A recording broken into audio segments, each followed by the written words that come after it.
আজকে আমরা জানবো যে ভিটামিন কি কাজে লাগে, ভিটামিনটা আসলে কাজটা কি, কেন আমরা ভিটামিন খাবো।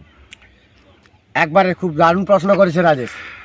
তো আমি যদি কয়েকটা কথাই বলি, ভিটামিনের যদিও খুব অল্প লাগে, মাইক্রোনিউট্রিয়েন্ট পার ডে গ্রামে লাগে, তবে কিন্তু ওর গুরুত্ব অনেক রয়েছে। যেমন মনে করুন না ক্যালসিয়াম ছাড়া আপনার হাড়ের গঠন হবে না। যেমন মনে করুন না হিমোগ্লোবিন তৈরি করতে হবে, আপনার রক্তের তৈরির জন্য আপনাকে আয়রন দরকার হয়।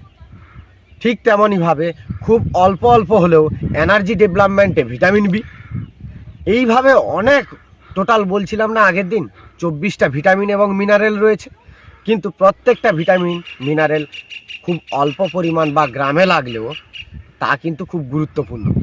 তাই আমাদের প্রতিদিনই ভিটামিন মিনারেল ভালো করে নিতে হবে এবং আমাদের শরীরকে ভালো রাখতে হবে।